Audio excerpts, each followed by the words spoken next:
What makes you qualified to give your opinion in a court of law? Well, um, uh, my resume, my work, um, all the things that make up me, the experimentation that I've done. Hey, I belong here.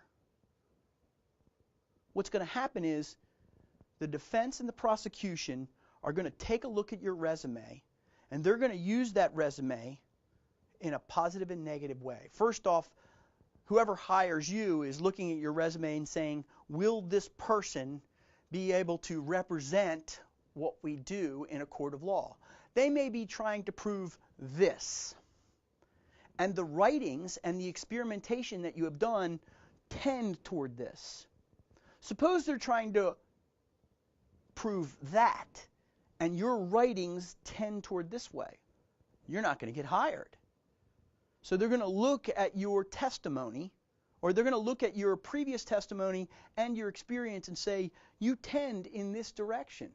They're going to look at all the cases that you've testified on before, or the reports that you've created, or the writings that you've done, and say, well, this person believes that everybody's guilty who uses a cell phone that's an Android. You know, we can see it in their opinion. We won't hire them. But if they don't hire you because you slant toward this, then the opposing counsel may hire you. So they're going to pick and choose who they want, that their expert leads toward their opinions and their side of the story. Now what you're going to do is you're going to take all of this information, and they're going to say, we'll hire you based on that. The opposing counsel is going to try and trip you up. They're going to take all those things that you've ever written and ever done and say, well, take this little isolated fact right here, and it says out of context thing that you really don't mean, and don't you agree with that? Now you look like an idiot in front of the judge and the jury. And you may be tossed out on your qualification ear. You may be great at what you do, but you can't take that out of context remark and say, that's not what that says. That's not a part of what we're doing here. That has nothing to do with this case at hand here. Do you need me to explain why? And you have to be careful about that. Then what you're going to do is you're going to take your resume and all of the other stuff about yourself, the qualifications, and you're going to sign that and submit that to the court. If you say I had 15 years experience and you don't, and you sign and submit this to the court, that's perjury. You have to assert the correct truth. Any kind of exaggerations, any kind of falsehoods, anything that isn't absolutely perfectly true about you will get you in trouble and get you tossed out on your ear. So you can kiss your career goodbye as a forensics expert witness if you fudge it at all. Okay, so what kind of qualifications do they want to see? What kind of data are you going to hand them? First off, your relevant education, the source and type of degree, the source and type of certifications that you have, anything that's relevant to computer forensics, computer science, your organization certifications, description of sponsoring organizations. You need to take all of that and say, this is me from an education standpoint. For me, what I've been collecting over the years is all the certification tests that I have ever taken, all the different classes that I've ever taken. So every time I get one of those certificates, I put it inside of my book, and it's a nice big thick binder. So when somebody says, well, what are your relevant education in the area, I don't have a degree in computer science. I have a degree in economics with a little bit of accounting mixed in. But I have a 16-year career proven by this binder of all this process that I've done, all this learning that I've done, and all this training that I've done. Your entire employment history, and not just your history about computer forensics, is in question here. And in fact, if you look at my book at the very beginning of being a person working other than an odd job working on a farm, I even have all of that experience inside of my binder so that people know where I came from and how I got where I'm going. If I've done any publications or presentations. Now for me as an instructor, I've created thousands and thousands of slides. I've written lots and lots of paper. I've blogged a ton. I've put my work into being a subject matter expert for the CISSP, written 2 versions of the official curriculum. Anything that's in any of my writing or any of my slides is going to become a part of this case. Anything where I've done something that was focused and outside of this area or is counter to what I'm proposing here, if I've offered an opinion, especially on the recordings that I have on YouTube, where I've said, you know, I don't like this thing, or I think this thing is wrong, the opposing counsel is going to pick up that information and they're going to say, you said you didn't like these things. You put it on video and you talked about it here, and now you're saying you do like it? Which is it, Mr. Bushmiller? Are you this way or that way? Are you wishy or are you washy? Focus on what, well, you know, maybe you shouldn't be in front of this court. Now, when you put your publications out there, it's got to be at least 10 years. You've got to go back 10 years. How much published work have you done? So that means you need to collect this up. Every time that you write something, you blog about something, you put something on anywhere that is relevant to your discussion here, make sure that you get an exact copy of that and put that into your binder, your collection here. So you're starting today, and let's pretend that next thing that you do after this is you take a certification exam and you get your CHFI. From that moment back 6 years, you've got to collect up every single piece of data that you've done and make sure that all of that is nice and clean and neat.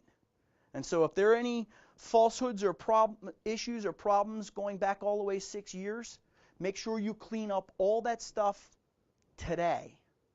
And then, for the next 4 years, you have to work as a journeyman underneath of a senior investigator, learning all of your craft and all of your trade and studying as best you possibly can. And now you've reached this 10-year mark.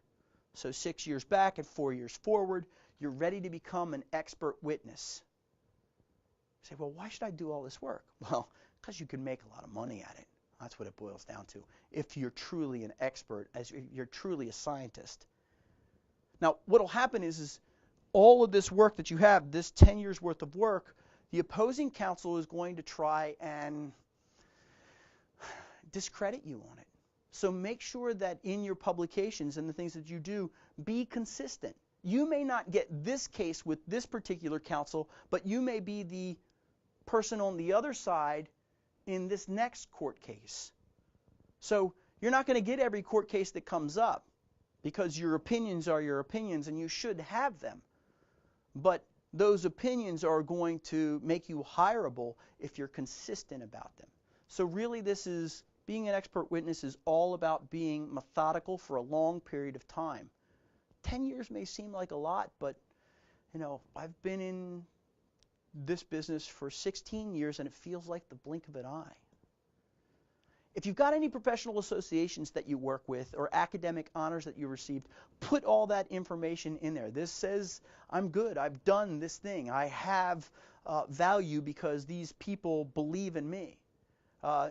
Normally if you go to ISC Squared, they actually have a list of ethical statements that you have to subscribe to. If you go to ISACA and you get any of their certifications and you join them, they have their own ethics body there. And you want to take all that data about those organizations and how long they've been around and their ethical statements that you subscribe to, and you want to put that in your professional associations and say, this is my ethics, this is where I belong.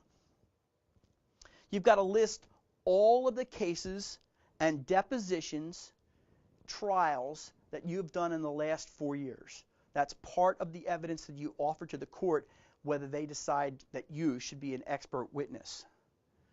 Now what happens is they focus in on this one thing, which is the Daubert hearing.